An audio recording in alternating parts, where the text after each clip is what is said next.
His father's his region. He's a division. Without any further ado, please give a warm welcome to my friend, Jason Wolbers. Thanks, Chris. What a nice introduction that was. So today I want to talk about price building. We did a call, I don't know, Chris, 2 or 3 months ago where I talked about closing and selling and things like that. Well, part of closing is, my dad just mentioned this on our regional call yesterday. He mentioned me and he said, Jason never used to like to be on them closing panels that our regional director put on for us because, at the end of the presentation, it was either like a yes or a no for me. That's just how it was. Why was that though? It's not because I didn't know how to close. Obviously I knew how to close, but I pre-closed. I believe in pre-closing. I don't believe in badgering the customer after they're telling you no already. I believe in getting them sold and covering objections before they give them to you. Okay, that's probably why I had so much success in the field, Chris, that you just mentioned in selling, because I understood that variable. I understood that if I just killed the objections before the end, it would be very difficult for the customer to bring that up. Okay, so let's talk about a little bit of price building. These are just a few tried and true examples. The cool thing is, I'm looking at I got a list of notes here. I got 5 things I'm going to cover with you today. It'll be pretty quick. 5 price builds. 3 of the 5, well, let's see, 1, 2, yeah, 3 of the 5 are basically built into the presentation already for you. The first one I call the 9-volt battery close. It's a pre-close. It's really, really good at getting people to understand price and value. So what you do is when you get to the page of the flip chart where it says state-of-the-art sensors, or you're in your flip chart on your iPad, it doesn't matter which one you're using. There's a page that says state-of-the-art sensors, and it has a smoke, a heat, a CO, and a water sensor. That's what the customer sees. And you're reading whatever script you're using, whether it's an iPad or the flip chart. But at the bottom of the flip chart, it says all OmniShield sensors have 20-year lithium manganese batteries, Chris and Becky. Isn't that awesome? 20-year batteries. Have you ever heard of something like that in a smoke alarm, Chris? Nope. All right, will you play along with me right here and be my customer? Yep. All right, so let's just take you on a little walk through the smoke alarms you got in your home right now. Now, remember from a little bit earlier, what was the failure rate on something like that? About 50%. Is that what it was, Chris? Yeah, it's 50%. Yeah. Right around 50. We could agree they work about 50% of the time. And that's better than what, Chris? Nothing. It's 100% better than nothing. I'm not telling you not to have those in your home. Those are better than not having anything in your home. Well, they do give you some chance of getting out. But what kind of a percentage chance do you want the night of your fire, Chris? Well, it'd be nice to have 100%. All right. Well, I'm going to show you. I've already showed you OmniShield. And you're probably thinking to yourselves, Chris and Becky, wow, this stuff's got to be really expensive, right? Well, guess what? Yeah, guess what? You're right. It's certainly not cheap. I would never tell a customer it's expensive, by the way. But I will say, Chris, you're right. He just said it's expensive. And I looked at him and said, but Chris, it's certainly not cheap. All right. But let me take you on a little walk here. The smoke alarms you have in your home right now, do you remember earlier when we talked about how often you're supposed to replace the batteries in those? Yeah, you do them every 6 months to a year. Yeah, twice a year. Okay, that's what experts are recommending for us today, as in one of those little $25 alarms. You agree they're about $25 off the shelf? Mm-hmm. So you spend $25 on the unit. About how often do you think you should replace the unit? And, at most, how long do you think? Well, I think it was 10 years. Yeah, 10 years. So you're going to buy that unit twice, right? In our lifetime. What I'm saying is our 20-year battery, I'm comparing it here for you, okay? Yeah. Our 20-year battery, you're going to replace those alarms twice. That's still pretty cheap, isn't it? $50, man, you haven't hardly invested anything, have you? No. Until you start thinking about what makes that alarm work, what powers it. How much does a 9-volt battery cost today in 2022, Chris and Becky? About how much do you think it costs for a nice one? Yeah, with the new pricing structure, I haven't seen it, but it's probably $3, $4, $5. Okay, I'm going to go with 5, Chris, because it actually might be a little bit more than that. But let's just say 5 for like an Energizer or a Duracell, a nice battery. Most of these manufacturers recommend that you put the quality battery in too, by the way, not the cheap knockoff. So you put a Duracell and you spend $5. Now, is that $5 battery going to cost $5 10 years from now or 15 years from now? Is it going to cost 6, 7, 8, 9? Yeah, they used to be 99 cents. Exactly. So you're starting to catch my point right now. How often do you need to replace that $5 battery? Twice a year. So how much is that? 10. How long does our battery last? 20. What's 10 times 20? 200. You just agreed with me before that the same battery that's $5 today is not going to be $5 10 years from now, though, is it? Or 15 years from now? So, yeah. You're probably talking about an average of about $6 or $7 for a battery, actually, an average over time. So now you're pushing it up there a little bit higher yet. You said $200. I'll bet you anything that ends up being $300. Don't you agree? Probably so. Now, do you think the $25 alarm today costs $25 10 years from now when you got to replace it? Or do you think it's going to be more like 40? Yeah, it'd be more like 40, 50. Let's just say 40. Would you agree with that? Yeah. So now we spent $65 for the alarms and we spent $300 to power them. So we spent $365 in the last 20 years on a product that has what's the rate of failure on that, Chris? 50%. Does that make any sense to you guys? No. Ours aren't cheap, but I'm going to show you some cool ways to make them really affordable here at the end. Is that fair enough? Yeah. All right, cool. I call that the 9-volt battery close. It works. You can use it on every single demo. You can incorporate that on every single demo. Now I realize that took a little bit of time there. You can shorten that up a little bit if you need to. I was kind of exaggerating. This is training, and you guys do have to understand when we're doing training, we're going to exaggerate things a little bit. It takes a little longer in a training session than it would in a home. I can do that in a home in less than a minute, Chris. The whole thing make the same point. So the next thing, and here's the wonderful part.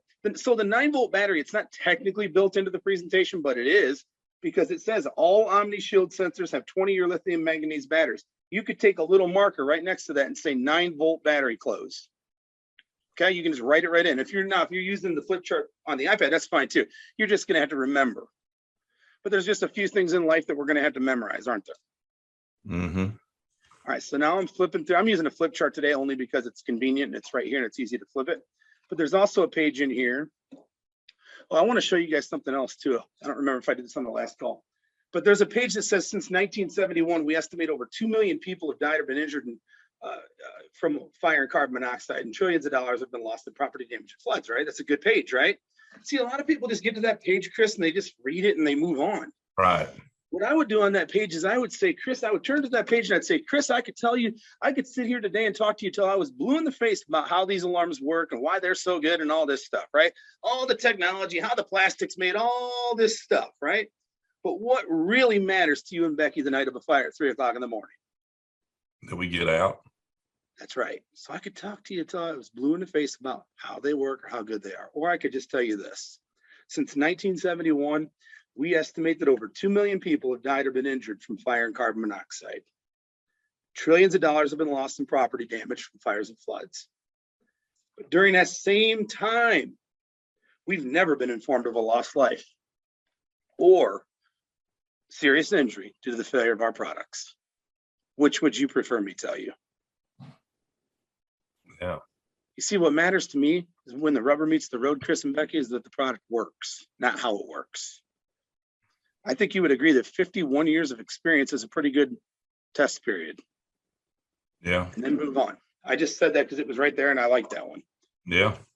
Okay, so now we're getting to the price comparison. And I think a lot of people don't understand the importance of this page right here. Can you guys see that? Yeah. You'll see it a little bit. There's a lot of value in that page if you use it properly. But if you don't, there's no value in any of these pages if you don't use them right. So it says, let's compare what's available in no particular order. So you're going down through the sprinkler system and the monitored system. I'm not going to go into too much detail on this. Just read that thing with some enthusiasm and understand this is price building. Yeah. You're telling them. Go ahead. Not to cut you off, but this is a great slide that you're talking about. And I have watched people in training and they just read through it monotone and they don't get what you're saying. So this is very important to pick up with what he's saying, how you are selling them on the fact that that's not too much money if it saves somebody's life. You got to go through that whole thing. This is very important. Go ahead, Jay. Okay, you got it. So it is true too. Some people said this at the world meeting. It's not what you say. Everyone on this call says these same things. If you're using the flip chart or the flip chart on the iPad, don't matter. You're all saying the same things. It is how we are saying it. It is how we say things that matters. That's what makes people move. It's called a transfer of emotion. Ziegler used to always say, selling is a simple transfer of emotion. You're just trying to get the customer to feel the same way that you feel about your products. Now, let me ask you a question. How do you feel about your products? You better be careful with that one. because you better feel pretty damn convicted if you want them to feel pretty damn convicted by the time you're done. So the next thing here, I call this the sprinkler electrical pre-close. And you just say, hey, let's compare to what's available in no particular order. You could put a sprinkler system in your home, Chris. Is that likely to happen? No. Probably not, right? Yeah. Do you really want sprinkler pipes hanging in your main rooms? Because, you know, you're a pre-existing home. They're probably not going to go through the walls on this one, buddy. Have you ever seen an apartment complex where they put them in later? I have. Yeah. They're just, you can see the plumbing. Okay. You don't want to do that. But the bottom line is it's comparable protection because it's going to warn you right away and it's going to put the fire out for you. It's going to save your life. It would be worth having, but do you know how much that costs in an average home, Chris, to do something like that? Actually, I do. I had my house bid on and it was over $28,000, but. Very good. Man, you're going to love our prices at the end then, bud. But they do say the average retrofit for a home would be somewhere between $12,000 and $14,000, depending on the size and all that kind of stuff. And listen, I'm not saying that's too much money to pay. If it saved one life, it wouldn't be, would it? No. It's not too much money to pay. Look at all the things we spend money on that we don't need. At 3 o'clock in the morning, we could need that, not just want it, but we could need it. Then a monitored system, and you know the kind I'm talking about, right? Like Brink sells these things and ADT, and see, now you're killing the security companies, guys. Use them by name. There's a whole bunch of them. Habitat Security. Let me tell you something, Chris. I have a security system on my home, and I believe in those. I do. I feel safer with at least the sign in the yard, right? I do think there's value in those things. But how much do those things cost a month just for monitoring? 50. We pay $59.99. Okay, very good. You're paying $59.99. Do you know that most of those security companies, when they come into the home, we've seen this time and time and time again, a 3-level home, they'll have one smoke alarm in the entire home. Yeah, we have one alarm at the top of our stairs that is on that deal. So that's kind of their standard, isn't it? They're just putting one in. So if you wanted more of those, you'd probably have to ask. Does that help you to understand they're probably not super knowledgeable in the fire safety field? Yes. Their specialty is security. Okay.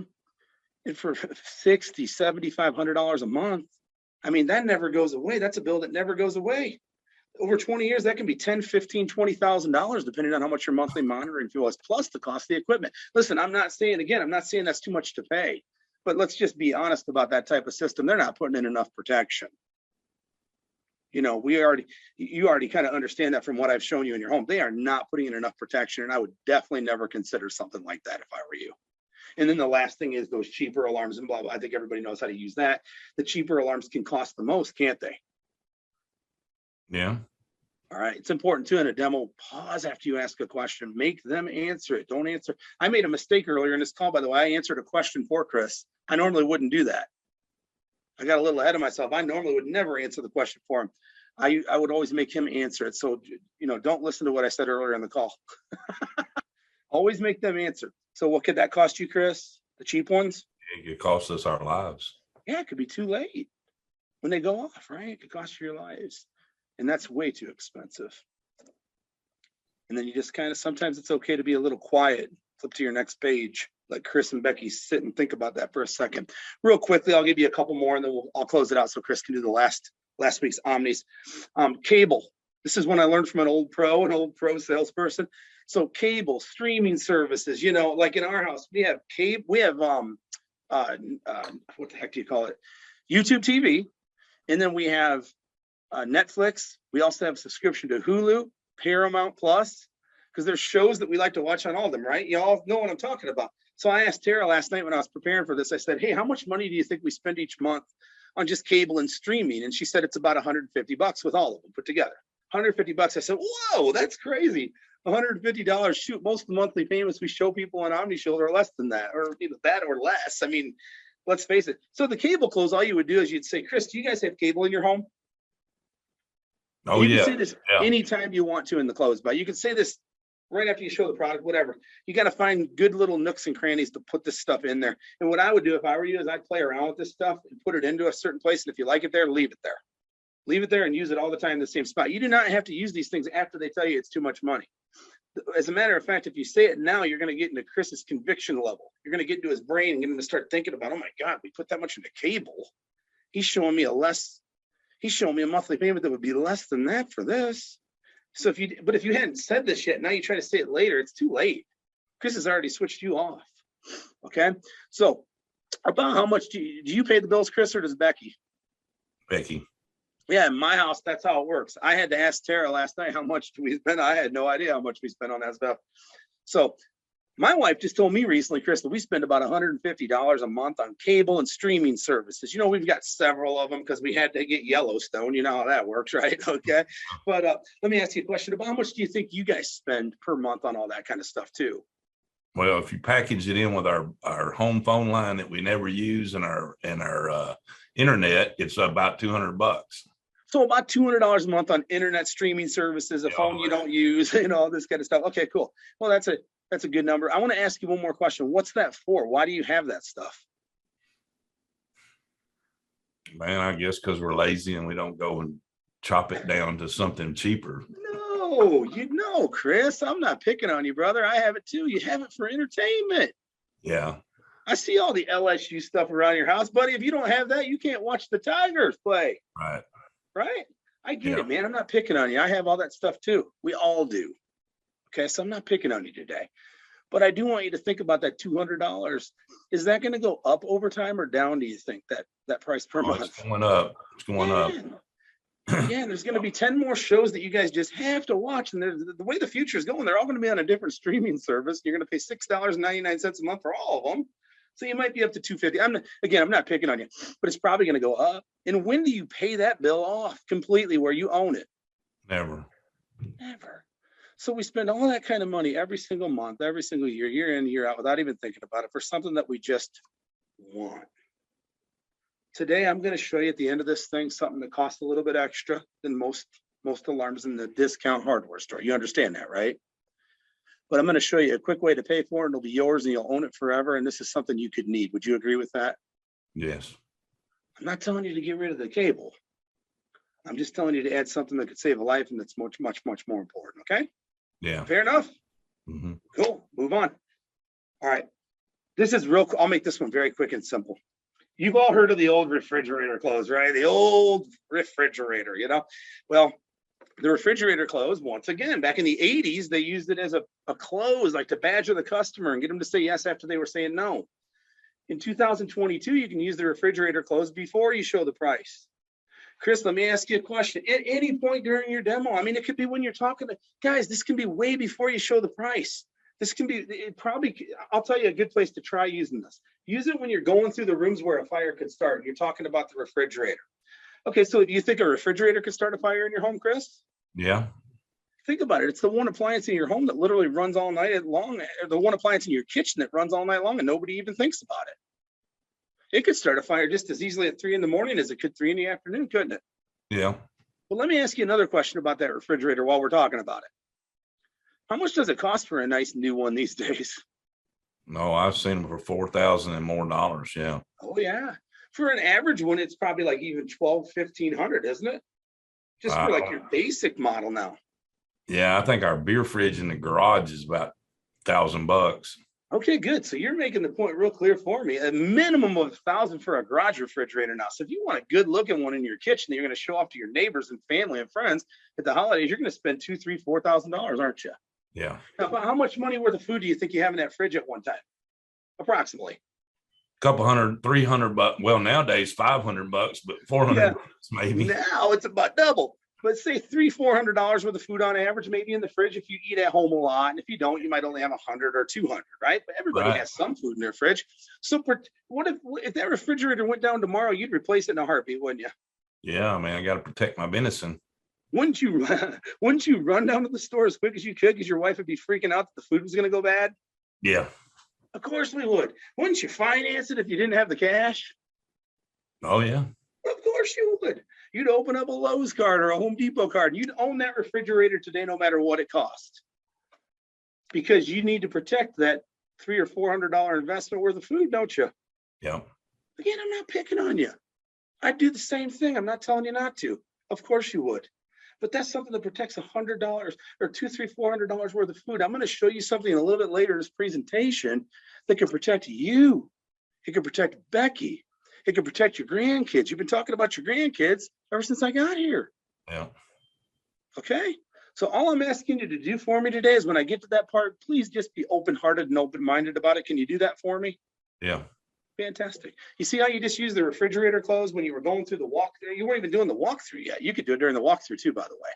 But your walkthrough would be great too, because you've already shown them the product. It doesn't matter though. It doesn't matter when you say these things. All you need to do is plant seeds in the customer's mind so that later they can't say that. And then the last one, I promise this will be quick because it's in the flip chart. It's the homeowner's insurance close. I'm just going to tell you one little thing I do with it that I like and I think it's fun. Is when I get down to the bottom and I kind of get to the point and I tell them that it's like about $16,000, right? So the good thing is, Chris and Becky, our protection does not cost $16,000. Aren't you glad it doesn't? Yeah. So it's fun to throw in a little comic relief. And this is very simple. A lot of you are just going to be like, oh, whatever, but this matters. All these things sell deals, okay? So the good thing is our protection doesn't cost $16,000. Aren't you happy for that, Chris? Yeah. After looking at your home, I can get you guys all set up for $15,999. I'll just sit there and look at them and nod my head. You're going to get Chris and Becky to laugh because they know you're joking. But at the same time, you just told them $15,999. Now you're going to come back and show them $59.99, 7 to 10 minutes from now. All of these things matter. Price building is important. Make sure you get good at doing it. Make sure you're training your people to do it. The best trainer you all have is yourself, though. You can kind of go back through all these calls and listen to them and learn a lot from them. I'm so thankful that GHS does these calls and that you guys record them and that you put them up on that globalpeaktraining.com, because anyone can go back through and like, we can listen to this tape right here, this one right here, 5 years from now. We can listen to the one you did 3 weeks ago, 5 years from now. And that's amazing. And on some weeks, Chris, you can just take one of those ones you did back during the COVID that was really, really good, and you can play it on one of these, right? Because we recorded it. Yeah. So if you're not watching these things back, please start, especially if you're a safety advisor, you're new and you need knowledge. All of these things are going to help you guys to close more deals, to get more referrals. When you do a better job of what I just showed you how to do, they're going to be more accustomed to think the price is right. And then they're going to be more accustomed, they're going to be more more prone to give you referrals today. There's a lot of reasons people won't give you referrals, okay? But one of the reasons is because they think your prices are too much. They think your prices are too high. If I think your prices are too high, Chris, I don't care how well I like you. I am not giving you my friends' names and numbers. Or if I do, I'm going to call them all and tell them not to watch it. No, you're right. So anyway, that's what I have for you today. Thank you, Chris, and have a great week. Thank you, Daniel-son. Wax on, wax off. So here's the deal. First of all, I want to tell you to just take a few seconds while I'm going through the Omnis and look at the chats that you're getting, because you got a lot of good feedback. Awesome stuff, Jason. Tons of notes from Chad Eddy. Jason, every time you teach us, it's so point on. I learned so much from April Lane. Jason, I love this call. I believe in the pre-close, not the pressure close. Thanks for sharing these tips. Brandon Seacrest. Jerry Wild, well, the most important thing is the product works, not how it works. Gold. So you got a lot of good stuff there, Jay, because what you just did was you shared with a lot of people a lot of knowledge that you have from decades of what you've been doing. And, you know, as he said, we were training you. So he went into grave detail on all of those because he wanted to give you a lot of points. You don't got to remember everything he just said, because that's kind of like, whoa, I just added 30 minutes to my demo. Don't do that. Just throw it in there. Like I learned from him, and he changed my life in sales. That's why I believe in him so much, because he had to think about it close, where he'd say, now, Erlen Mildred, I'm going to ask you to do me a favor, and please don't think I'm picking on you. And if you heard him there, he says, I'm not picking on you a lot. So I remember him saying, don't think I'm picking on you, because I'm not picking on you. I ask every family to do this for me, but I'm about to show you what it takes to protect your family. And, you know, I'm just going to ask you to do me a favor. Okay. Don't think I'm picking on you, but the favor is tell me, yes, Chris, we want it, or no, Chris, we don't. Please don't tell me you want to think about it. Because wouldn't you agree that this is something you don't need to think about? You either know you need it or you don't. And they would go, yeah. So is that fair enough? And they'd say, that's fair enough. And I got a moral obligation from them. And I can't tell you, Jay, how many times before that, I was at that point where they'd say, we want to think about it. And I was dead. And after that point, I never ran into it again, because I'd have people go, well, Mildred, we told him we wasn't going to think about it, so I guess we got to give him an answer, you know? And then if I felt like they're him hawing, I could do a walkout. You know, I could say, hey, let me just go outside, you know, don't leave me out all night. Mosquitoes are all over the place, you know, flick the lights on when you make a decision, you know, that kind of deal. And I could leave, and you don't have to go into a long, detailed stuff. The refrigerator close is one of the greatest closes for pre-closing. It's the way I sell fire chiefs. Every fire chief will say, so the golden question is, how much is this? I say, well, about $1 a square foot, 3,000 square foot home, $3,000. You know, you can get it for $50 a month and up. And they go, oh, and I go, I mean, a lot of people pay more than that for a refrigerator, save $150 worth of food. They go, exactly. I mean, that's just how I do it. And it makes logical sense to them, and it sells them that our price ain't nothing. Now, here's the thing I want you to really get out of what Jay did today,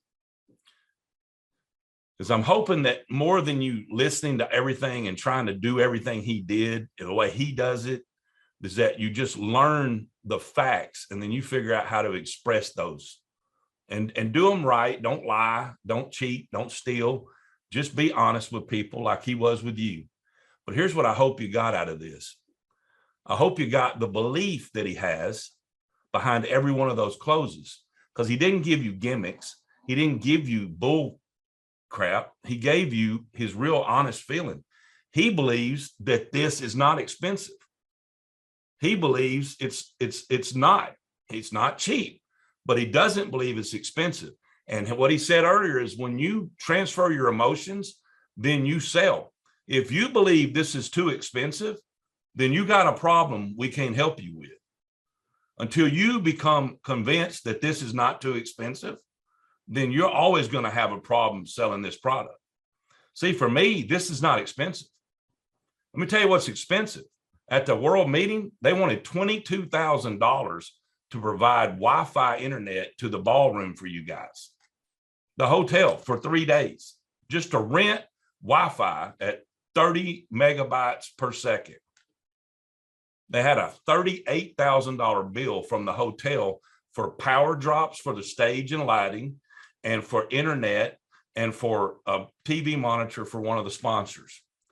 I cut the bill to $9,000 because we did have to have the outlets for the stage and lighting.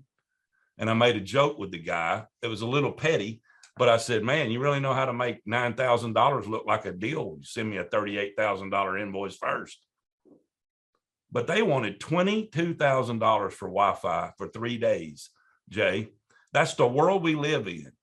And so if you think that $4,000 or $5,000 for 20 years of protection from fire and flood and carbon monoxide poisoning is expensive, you need to go find something else to do. And I hope that's what you got out of this. I hope you have that conviction that I have and that Jason has. Because when you do have that, you can talk about cable, and you can talk about how, like I used to say in homes, isn't it crazy how we pay like $200 a month to bring all this garbage into our house? And I would say it that way. HBO, and, you know, my daddy used to call it, see, I live in the Bible Belt, so I would make jokes like my daddy used to call it Hell's Box Office and Skinamax, you know. I said, we got all that stuff coming in our house for our families to watch, but then we don't even, we spend $5 to protect them and not have a fire. I would say that on a walkthrough if I was comfortable with a customer, because I'm convicted by that. That's my transfer of belief. And people would say, yeah, exactly. I mean, that's indignant. I can't believe we just pay $5 to protect our families, but we pay $100, $200 a month to pump garbage into our house. And so once you get sold on this, and you get this in you, and you get in this business, you're going to be fine. You're going to be able to show people the price with confidence, not get down to the end and go, oh my God, I'm fixing to have to show them something that's going to make their jaw open up. And you're going to be able to do more of what he did, which is, hey man, I'm fixing to show you something that could literally save your life. Fair enough? And they'll say, yeah, fair enough. So you have to have that conviction. And that's one thing I don't want you to miss on his call. He said it in there. Like every time you listen to a bunch of stuff, you got to listen for that real key moment. And that key moment that he said was, Sales is a transfer of emotion, and you got to believe. And he said, be careful what you think about our product, right? Because if you're really one of those people that's got to justify that it's 94 VO flame rating plastic to be $3,000, then you might as well hang it up, because there's a lot of 94 VO plastic out there. That's just fluff. That's called fluffing and marketing, you know, and whether or not the chip's made by Texas Instruments or Ching Kao Chang or whoever it is, doesn't really matter as long as it works. What he said was true. Not how it works, but that it works. And it works 51 years. And it works to where we've never had anybody call us, write us, let us know any kind of form or format that anybody was hurt or died in a fire where our products failed. And if you believe in that and you understand that, and you understand the culture of our company, then you can feel good about that. Then you can ask for $8,000 in a big house. You know, you can do that. Okay. All right. So I hope you get all that out of this call today, because that was powerful stuff. I also hope you don't try to add all of what he just said to your demo. Stick to the script. But in those little places where you need a little help, where you feel like they're a little cold, where they're not